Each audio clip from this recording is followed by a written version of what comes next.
Hi, this is a demonstration of a remote access system. The system is built with C Sharp, that is Windows form, as a front end and SQL Server as a back end. In many places, we have seen multiple PCs are connected to one network. Those multiple PCs are aligned in places such as cyber cafes, shopping malls, or in a small organization. So to manually control those PCs is a hectic job which needs to be operated where the PC resides. So the admin or the authorized person need to visit the PC location and perform the desired task.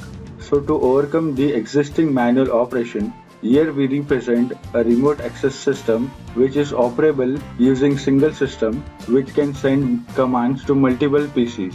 So let's check out how the system works. The system is built with admin module and user module. So here the admin can perform the desired task by using this software on a single system. So let's log in.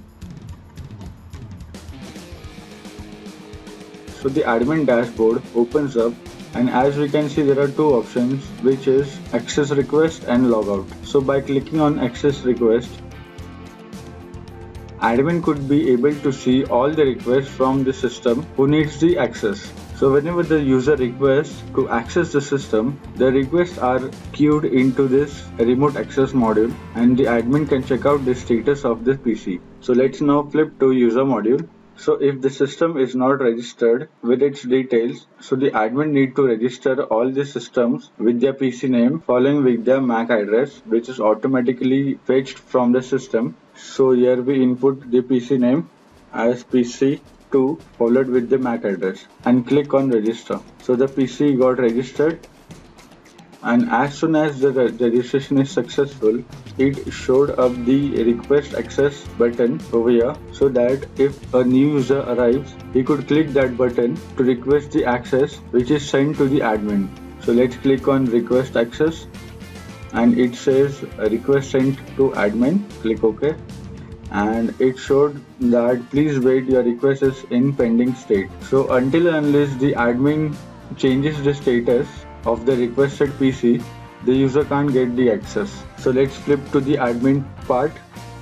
So as soon as the user requested, it got queued up into this section, access request, and the status is updated to 0. So let's change the status of requested PC. So the name entered for this PC is PC2. So we need to select it and change the status accordingly.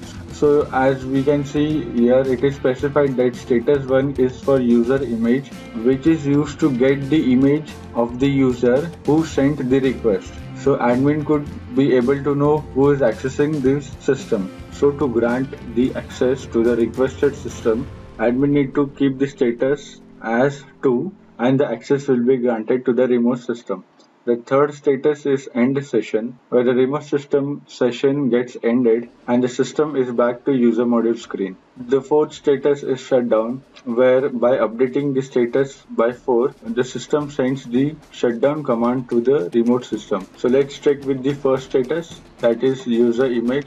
So let's update the status as 1, which is a user image command, and click on send. So here we have demonstrated a user image which is received from the requested system, and also we can see a status of that command, which is success image request sent to PC2, which is a requester PC. So similarly, we can work with all those 4 commands sequentially. So let's select the status as 2, which is grant access, and send the command. So as we can see, the access has been granted to the remote system, and it showed a pop-up message that access granted and the request of the PC2 has been removed from here. So whenever the remote PC gets the access, it automatically gets minimized to continue with the work. So let's update the status as 3, which is end session, and send the command.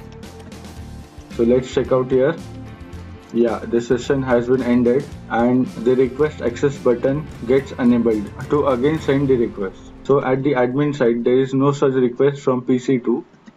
So let's again request the access, and the PC2 gets queued up here. So let's again grant the access, and click on send.